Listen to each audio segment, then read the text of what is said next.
안녕하십니까. 순천대학교 미래융합대학에서 실시하고 있는 부동산 특강입니다. 오늘은 제3강 세 번째 강의로 토지의 활용가치 파악, 토지이용 계획의 확인이 생명이다, 이런 주제로 학습을 하시도록 하겠습니다. 토지, 이렇게 말씀하시면 우리가 실물적으로 이용하는 여러분들이 그 집터 또는 뭐 그 상가터 또는 농지, 임야, 또 도로, 심지어는 물이 담겨 있는 하천, 뭐 공원, 이런 것들을 떠올리면서 그 한계가 무한정합니다. 그런데 이 토지를 이렇게 바라보는 것은 그 정확성이 전혀 없는 것입니다. 여러분들이 토지를 바라보실 때는 토지 이용 규제 정보 또는 토지 이용 계획 정보 없이는 부동산의 토지에 있어서 투자 가치 또는 활용 가치 면에서 볼 때는 이러한 규제 정보나 계획 정보를 보지 않고는 아무것도 보지 않는 것과 마찬가지다. 이제 이 토지 이용 규제 정보에서 실려 있는 이 내용을 얼만큼 정확하고 명료하게 여러분들께서 식별해내고 체크해내냐에 따라서 토지의 활용 가치를 알 수 있는 모든 표대가 여기에 있다, 이렇게 할 수 있겠습니다. 여기 지금 상당히 길게 쓰여져 있는데 이것은 차차로 사례를 보시면서 말씀드리도록 하겠습니다. 어찌됐든지 토지 이용 규제 정보는 그 무게 자체가 토지의 활용 가치 그 자체다, 이렇게 보시면 되겠습니다. 자, 토지 이용 규제 내용. 토지 이용 규제에 담겨 있는 내용은 매우 많습니다. 이 화면에 보시다시피 경기도 성남시 분당구에 있는 임해동에 있는 토지인데요. 얼핏 보아도 지목이 대지라고 써져 있는 것도 매우 중요한 것처럼 보이고, 면적이 201제곱미터 이렇게 써졌고요. 개별 공시지가는 제곱미터당 280여만 원을 넘어가고 있습니다. 그리고 그 밑에 보시면 매우 중요한 법령의 명칭이 나오는데요. 국토의 계획 및 이용에 관한 법률에 따른 지역지구 등, 굉장히 중요한 법률인데요. 이 법률을 줄여서 지금부터 국토계획법 이렇게 부르도록 하겠습니다. 이 국토계획법에서 분당구 임해동 38의 8번지에 대하여 도시지역, 제2종 일반 주거지역, 또 그리고 소로 3류 뭐 이렇게 써놨습니다. 그 다음 칸에는요, 국토교육법이 아닌 다른 법령들에 대해서 정해놓은 지역지구 등 이래 가지고 무슨 제한보호구역, 또 이 군사기지 및 군사시설 보호법에 따른 거라고 나와 있습니다. 또 그 다음에 도시교통정비지역, 또 과밀 억제권역, 한강 폐기물 매립시설 설치 제한지역, 굉장히 다양한 내용들이 밑에 써졌고요. 그 다음에 토지거래 계약 허가에 관한 허가구역입니다. 토지거래 계약에 관한 허가구역, 흔히 줄여서 토지거래 허가구역이라고 하는데, 이 토지는 일정한 허가 수준을 통과해야만이 허가를 받고 거래가 되는가 보구나, 이렇게 추상적으로 알 수 있습니다. 그리고 왼쪽 법령에서 보시면은 토지거래 허가구역에 관한 것은 토지이용 규제 기본법 시행령이라고 써졌는데 굉장히 어려운 내용의 법령입니다. 이것까지 여러분들이 일일이 다 외우실 필요는 없고 현재 그런 단계가 아닙니다. 그런데 거기 보시면은 거기에 쓸 수 있는 게 건축법 제2조 여기에 따른 건축법상 도로, 이런 도로라는 것도 표시된다고 나와 있고요. 또 영농 여건 분리농지도 표시한다, 이렇게 다양한 내용들을 쓸 수 있다고 나와 있습니다. 그러니까 토지이용 규제에서 들어있는 내용은 내용이 간단한 내용에서부터 다양한 내용까지 다양하게 들어 있습니다. 이것들이 과연 무엇을 뜻하는지, 우선 여러분들이 이 토지를 바라보시면서 어떤 생각이 드신지 한번 생각을 한번 심각히 해보시기 바랍니다. 이 토지에 우선 그 택지처럼 보이고 딱딱 구역이 좀 정리되어 있는 것처럼 보입니다. 그러면 여기다 무슨 건물을 짓고 싶지 않으십니까? 그러면 이때 무슨 건물을 지을 수 있는지, 이것은요 전혀 여러분들이 결정할 수 있는 것이 아닙니다. 어떤 종류 건물을 지을 수 있느냐는 오로지 국가의 법질서 또는 지방자치단체의 조례 등의 그 법령과 일정한 규율에 따라서 지을 수 있는 종류를 정하는 것이지, 여러분들이 정할 수 있는 것은 전무합니다. 그러면 여기다가 얼만큼 어떤 종류 건물을 지을 수 있는지, 이것은 바로 토지이용계획 또는 토지이용규제 같은 말입니다. 이곳에서 정하는 제2종 일반주거지역, 또 그 다음에 제한보호구역, 또 그 다음에 과밀억제권역 등등 이러한 내용들이 기준을 정하고 있다, 이렇게 볼 수 있습니다. 또 그 다음에 만약에 여기다가 그 다가구 주택을 지을 수 있다, 또는 어떤 상가 건물을 지을 수 있다고 합시다. 그러면 이 건물의 크기는 누가 정할까요? 이 크기도 역시 여러분들께서 전혀 정하실 수 있는 것이 아닙니다. 오로지 아까 말씀드린 대로 국법질서, 소위 말씀드리면 일정한 법률이나 시행령, 또 지방자치단체의 조례, 심지어는 지구단위 계획 등 일정한 기준에서 정하는 것의 수준을 넘어가서 지을 수 없습니다. 옆으로 지을 수 있는 폭의 넓이를 보통 건폐율이라고 부르고요. 용적률이라는 것은 일정 면적의 토지에서 건물의 바닥 면적 합계 1층, 2층, 3층 합하니까 몇 제곱미터까지 지을 수 있다더라, 통틀어서. 이런 걸 보통 여러분들이 쉽게 알 수 있도록 건축법에서는 용적률 이렇게 표현하고 있습니다. 이러한 내용은 오로지 여러분들이 지금 보시고 계시는 이 화면에 나와 있는 다양한 글씨들이 정하고 있으며, 이 글씨에서 찾아 들어가서 법령과 조례를 찾으시면 되겠습니다. 한 번 더 자료를 열어서 보겠습니다.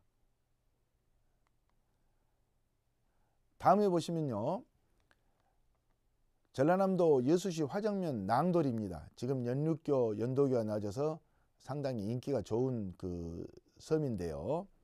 499의 1번지입니다. 그런데 여기는 아까 그 국토계획법에서 정해놓은 걸로는 농림지역, 생산관리지역 이렇게 적어졌습니다.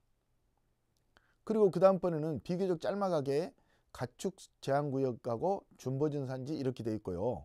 문화재 보존 영향 검토 대상 구역, 약간 뜨끔합니다. 여기다 건물 지으려고 보니까 우선 눈에 보이는 것이 문화재 검토해야 되고, 농림지역은 뭐고 생산관리지역은 뭐지?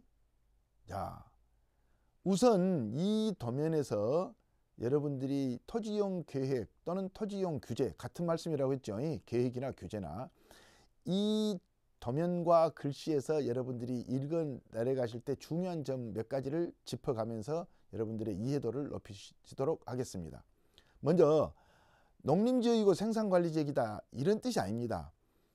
이 499의 1번지가 면적이 넓다 보니 일정 부분은 농림지역이고 일정 부분은 생산관리지역이다, 이런 뜻이죠. 지금 여기서 보시면 노란 색깔로 칠해져 있는 자리가 조그만 면적을 차지한 게 농림지역이고요. 나머지 널따란 부분이 전반적으로 생산관리지역입니다. 좀 엄밀히 말씀드리면 한 포인트에는 두 개가 겹칠 수 없습니다. 국토계획법에서 나와 있는 용도지역은요, 한 지역에 두 개가 겹친다는 뜻이 아니고 면적이 넓으니까 일정 부분은 농림지역, 일정 부분은 생산관리지역, 일정 부분은 주거지역, 이런 식으로 면적의 범위에 따라서 다를 수 있을지언정 한 곳에, 똑같은 곳에 두 개가 겹칠 수는 없습니다. 한 법령에서 정해놓은 것이 한 곳에 포인트로 겹칠 수는 없습니다. 그러나 농림지역이 다른 법령에서 정하는 것하고는 겹칠 수 있겠죠. 예를 들어서 산지관리법상 준보전산지하고 겹친다거나 또는 산지관리법상 보전산지인 임업용 산지하고 겹친다거나 이런 식으로 다른 법령끼리는 얼마든지 겹칠 수 있습니다. 예를 들면은 생산관리지역이면서 농지법상 농업진흥구역과 겹칠 수 있고요. 법령이 다르다 그런 뜻이죠. 그러니까 한 곳에 중첩적으로 여러 개가 겹칠 수도 있다. 법령이 다르면. 그러나 한 법령에서 정하는 구역이 한 곳에 중첩적으로 겹칠 수는 없다. 이것을 여러분들 알아두십시오. 우선 이 페이지에서 중심은 농림지역 이 자리가 준보전산지답니다. 그러면 농림지역에서 규정하는 지을 수 있는 건물의 종류, 건폐율, 용적률 또 기타 개발 행위의 제한 사항이 많지 않겠습니까? 농림지역에 따라서 이것하고 산지관리법에서 준보전산지에서 이러이러한 것들을 행위를 제한하고 이러이러한 개발행위, 이러이러한 건축행위를 제한하고 이런 종류는 못 짓고 이런 종류의 건물은 이런 규모로 짓고 이렇게 정했다고 합시다. 그러면 이것들이 모두가 다 한 토지에 중첩적으로 제한 규정을 받습니다.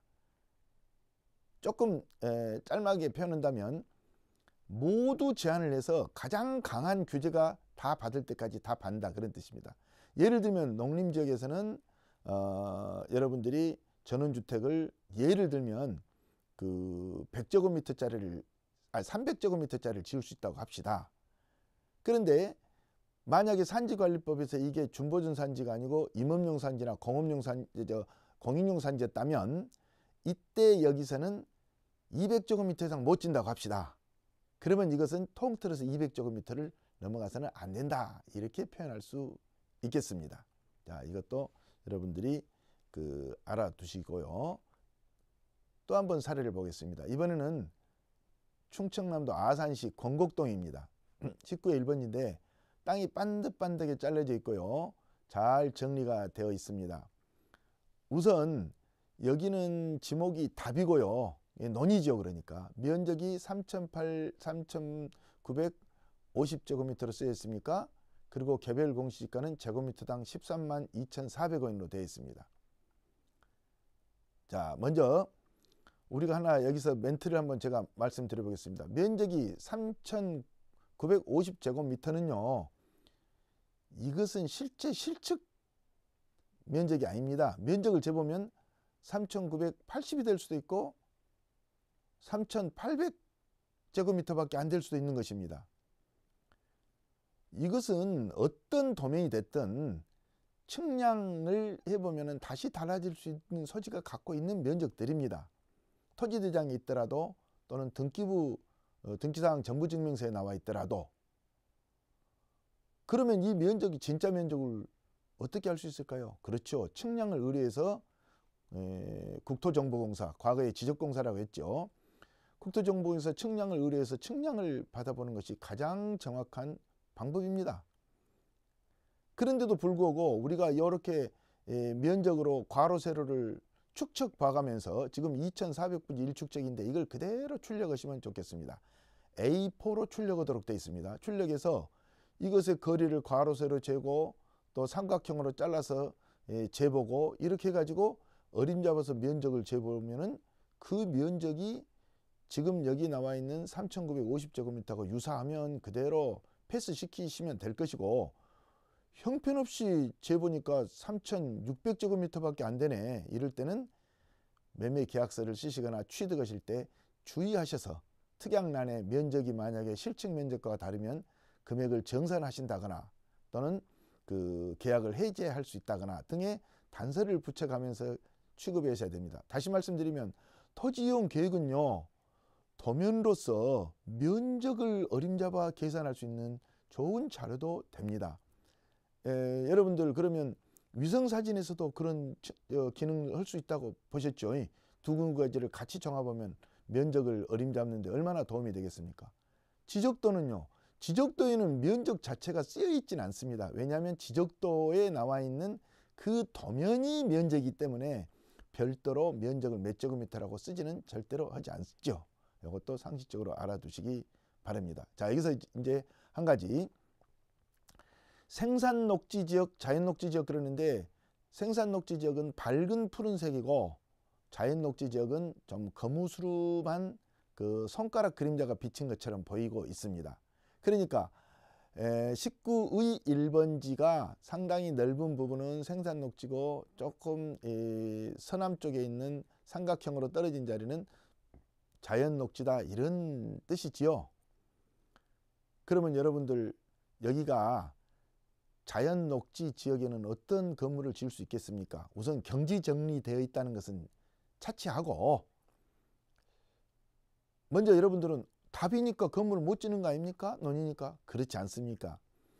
논, 답, 말하자면 밭, 전, 또 뭐 목장, 용지, 이런 지목은요, 건물을, 어떤 건물을 지을 수 있는지를 결정적으로 제한하는 것은 아닙니다. 간략히 말씀드리면, 전이나 답을 개발 허가를 받아서 건물을 지면, 건물이 준공이 되면 저절로 대지로 지목이 바뀌는 것이지요. 흔히들 이 지목이 처음부터 대지로 되어 있어야 한다거나 이러질 않습니다. 또 멀쩡한 전답 또는 임야 이런 것을 대지로 바꿔주시오, 바꿔주지 않습니다. 개발행위 허가를 맡아서 건물을 지면 대지가 될 것이고, 주택을 짓거나 뭐 이러면 상가를 지면, 그리고 창고를 지면 창고용지로 바뀔 것이고, 거기를 개발행위를 주차장으로 맡아서 주차장으로 만들면 지목이 주차장으로 변하는 것이지요. 이것을 개발행위를 통하여 지목이 변경된다, 이렇게 볼 수 있습니다. 처음부터 멀쩡한 땅인데 대지로 되어 있는 것은 왜 그렇습니까? 그것은 도시계획을 만들거나 택지를 개발할 때 처음부터 그냥 여기는 어차피 건물 지을 거니까 대지로 처음부터 바꿔줘 버리자 라고 해서 대지로 바꿔주는 경우도 있습니다. 이런 것은 집단적으로 택지를 개발할 때 쓰이는 기법들이죠. 자, 이제 여기서 하나 알아두실 것은, 생산 녹지하고 자연 녹지, 간단히 말씀드리면 어떤 게 더 개발이 쉽냐, 그런 뜻입니다. 여러분들 생각하실 때 자연 녹지는 자연적으로 녹지 상태로 둬야 될 것이고, 생산 녹지는 생산용으로 쓰이는 녹지니까 생산 녹지가 훨씬 개발 행위가 자유로울 것이다. 허가청에다가 서류를 넣으면은 생산 녹지가 훨씬 더 다양한 건물을 짓게 만들고, 건폐율도 높고, 말하자면 옆으로도 크게 짓고 위로도 크게 짓게 허가가 나올 것이다. 천만의 만만의 말씀입니다.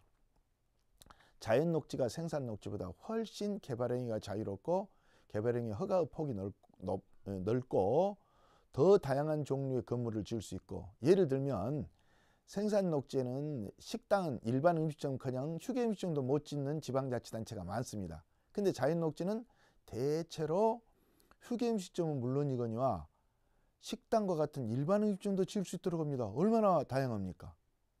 그리고 생산 녹지는요, 호스텔이나 이런 관광 숙박시설 짓기 어렵습니다. 근데 자연 녹지는 우리 조례 외에도 관광진흥법에 따라서 호스텔 등 관광 숙박시설까지 지을 수 있는 이런 업그레이드된 규정도 있습니다. 나아가서 자연 녹지는 생산 녹지보다 건폐율이 크거나 비슷할 때도 있지만 용적률은 대체로 몇 배 큽니다. 생산 녹지는요, 용적률이 예를 들면 기껏해야 40%다면 자연 녹지는 80%, 100%입니다. 예를 들면 땅이 100제곱미터다면 건물을 바닥 면적 80제곱미터나 100제곱미터, 만약 80제곱미터를 짓는다면 20제곱미터씩 4층을 지을 수 있지 않습니까? 생산 녹지는 100제곱미터다면 20제곱미터짜리 2층 지면 딱 차버립니다. 40%니까 용적률이. 어떻습니까? 자연 녹지가 훨씬 가격이 높고, 똑같은 위치 비슷한 형상이라면 훨씬 가격이 높고 용도도 다양하고, 또한 미래에 개발할 수 있는 미래 가치도 높습니다. 여러분들은 어디서 운동했습니까? 이름으로. 자, 앞으로 이 토지용 계획에 나와 있는 것은 이름을 그대로 해석해서는 절대 안 됩니다. 안 보시는 것보다도 위험합니다. 토지용 계획을 보지 않는 것은 토지를 보지 않는 것 같습니다. 두 번째, 토지용 계획에 나와 있는 명칭을 그대로 자연적으로 사전적으로 해석하는 것은 토지용 계획을 안 보는 것보다 더 위험합니다. 자, 두 번째, 도시지역이라고 써지는데요. 바로 그 다음 페이지를 한번 보겠습니다. 그 다음 페이지 보기 전에 우리 이렇게 경지정리되어 있는 땅 있지 않습니까? 이런 것은 밑에가 농업진흥구역, 농업보호구역 등 농지법에 표시가 안 됐더라도 이렇게 경지정리가 되어 있는 것들은 농지로서 보존가치가 높다고 하여 개발행위를 하는데 제한이 따르기도 한다. 말하자면 토지용 계획만 해서 모든 것이 다 나와 있지는 않습니다. 모든 것이 다 나와 있지 않고 나와 있지 않는 것이 별도 법령에 제한이 있기도 한다. 이것도 알아두십시오. 다음 페이지 보시면 국토계획법이 나온 겁니다. 국토계획법. 정확한 명칭은 국토계획 및 이용에 관한 법률이죠. 국토계획법은 우리나라 토지를 도시지역, 관리지역, 농림지역, 자연환경 보전지역 이렇게 나눠놓고 있고요. 도시지역을 또 4개로 나눠놨습니다. 주거지역, 상업지역, 공업지역, 녹지지역. 또 주거지역은요 또 이렇게 6개로 나눠놨네요. 제1종 전용주거지역, 제2종 전용주거지역부터 준주거지역까지. 상업지역도 중심상업지역, 일반상업지역, 유통상업지역 와 4개나 돼 있고요. 공업지역도 3개로 나와 있습니다. 녹지지역도 아까 보시다시피 보전녹지, 생산녹지, 자연녹지로 돼 있고요. 관리지역은 보전관리지역, 생산관리지역, 계획관리지역. 그리고 농림지역은 구분이 안 돼 있네요. 그냥 국토계획법에서는 농림지역은 그냥 농림지역이고 자연환경 보전지역. 여러분들 이거 외우실 수 있겠습니까? 물론 외우실 필요까지는 없습니다. 그러나 어림잡아 이렇게 생겼다라고 눈에 두시고 또 좀 전문가가 되시려면 도시지역은 주상공록 4가지다더라. 주거지역, 상업지역, 공업지역, 녹지지역. 그리고 녹지는 보생자다, 녹보생자 뭐 이런 정도. 주거지역도 외우시려면 외우십시오. 그런데 이게 준주거지역이라는 게 있습니다. 과거에 준상업지역 이렇게도 불렀는데, 자 여러분들 이것 중에 똑같은 위치에 비슷한 곳이라면 어떤 게 제일 비싸겠습니까? 상업지역이 바로 비슷한 거 금방 아실 수 있겠죠. 왜 그럴까요? 상업지역이야말로 다양한 건물을 아주 넓게 건폐율도 크고 용적률도 크게 지을 수 있기 때문인 것입니다. 우리 상업지역 보시면 건물이 빽빽이 지어져 있지 않습니까? 강남 여러분들 보시면은 상업지역 거리들 또 그 다양한 곳에서 대학로 앞에 보면 빽빽이 상업 건물들이 들어서 있는 것들, 쇼핑몰이 들어서 있는 것들 상업지역입니다. 그 다음 비싼 것은 뭐 바로 지목할 수는 없지만 주거지역 중에 얼른 여러분들하고 말씀해 보겠습니다. 제1종 전용 주거지역하고 제2종 일반 주거지역 어떤 게 비쌀까요? 비싸다는 뜻은 뭡니까? 미래가치, 현재가치가 둘 다 높다는 뜻입니다. 제2종 일반 주거지역이 훨씬 건폐율, 용적률도 크고요. 지을 수 있는 건물의 종류도 다양합니다. 이것은 여러분들이 제2종 일반 주거지역, 제1종 전용 주거지역 이래가지고 글씨로만 해석이 되는 결코 안 되고, 이것을 여기에 건축 가능한 건축물의 종류와 건폐율, 용적률은 오로지 지방자치단체의 조례를 보시거나 또는 다른 관련 법령을 보셔야 된다. 우선은 여러분들이 이런 정도만 알으셔도 실패하지 않습니다. 토지용 계획 자체를 보지 않는다는 것, 그리고 아무렇게나 자의적으로 해석한다는 것, 이 2개만 반드시 피해 주시면 여러분들은 토지에 대하여 가장 중요한 서류를 파악하실 수 있는 것입니다. 그 다음번에 여러분들이 이제 이것은 이 시간상 다 설명드릴 수 없지만 워낙 우리나라는 농지가 넓습니다. 또 산지는 얼마나 많습니까? 산지는 70% 가까이가 우리나라 산지고요. 농지는 또한 20여 %가 됩니다. 결국 이렇게 넓은 것들을 규율하고 있는 것 중에 농지를 규율하는 것이 바로 농지법입니다. 뭐 농지법의 하위 법령인 시행령, 시행규칙도 있지만 농지법. 여기서는 농업진흥지역하고 농업진흥지역 밖으로 나누고 농업진흥지역에서는 농업진흥구역, 농업보호구역 이렇게 나눈다. 이런 정도는 알아두시면 좋겠습니다. 워낙 우리 국토의 대부분을 규율하고 있기 때문에. 산지도 마찬가지로요. 산지 전용 지역은 별로 없지만 보전지역하고 준보전산지하고 보전산지와 준보전산지 이렇게 나눠져 있고, 보전산지는 공인용 산지, 임업용 산지로 이렇게 나눠져 있다. 자, 산지에서 보시면 공인용 산지에 우리 할 수 있는 거 별로 없습니다. 개인이. 그렇지만 거꾸로 또 역으로 생각해 보시면 그래도 조그만 농림어업주택도 지을 수 있고요. 치유숲이나 숲속 야행장도 할 수 있네. 이런 것도 또 틈새로 굉장히 중요한 정보가 들어있습니다. 임업용 산지는 또 뭘 지을 수 있는지. 위에 있는 농업에서는 농업진흥구역은 과거 절대농지라고 불렀던 겁니다. 거의 어떤 건물도 지키기 어렵습니다. 농림어업과 관련되는 생산시설 등 몇 가지를 빼놓고는. 농업보유구역보다는 좀 낫죠. 그러니까 토지이용계획가 농업진흥구역이 써져 있다거나 공용산지가 써져 있으면 매우 주의하셔야 되는 것입니다. 그 다음에는 이제 여러분들이 농지 개발할 때 이런 프로세스로 진행되고 있고 또 산지 이런 프로세스로 진행되고 있다. 이런 정도는 우선은 이런 정도 알아두시고, 가장 중요한 것은 개발행위를 할 때는 건축행위의 건축법과 관련된 것도 알아야 되고 꼭 알아야 될 것이 도로입니다. 그리고 농지는 농지의 특성, 아까 그 농지에 관한 법령, 그리고 우리가 공통적으로 알아두실 것이 환경위생 관련 거하고 민원에 관한 사항입니다. 물론 더 다른 내용도 있겠지만 이 5가지에 대별한 것은 여러분 개발하실 때 이런 거 있다더라. 그 다음 보니까 산지는 다 똑같네요. 그런데 산지의 특징인 이것을 교차하여 알아두시면 좋겠습니다. 그리고 여러분 토지이용규제에서는 아까 계속 말씀드렸다시피 조례 확인이 가장 필수적인데요. 조례 찾는 사이트를 만들어 놓고 있습니다.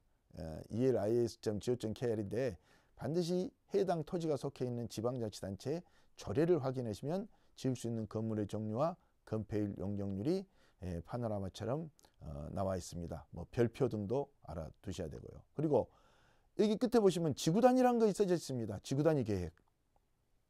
지구단위 계획이 되어 있으면 조례고 뭐고 법령이고 놔두고 일단 그 지구단위가 섬세하게 그 토지 한 필지 한 필지당 지을 수 있는 건물의 종류와 건폐율 용적률을 개발행위 할 수 있는 것들을 다 정해놓기 때문에 지구단위 계획구역은 앞도 뒤도 말고 지구단위 계획을 직접 살펴보시기 바라며, 지구단위 계획은 해당 지방자치단체에서 잘 보여주는 경우도 있지만 잘 보여주지 않는 경우도 있습니다. 이럴 때는 지방자치단체를 직접 방문하시거나 가까운 건축사님들 사무실을 방문하셔서 지구단위 계획을 확인하시기 바랍니다.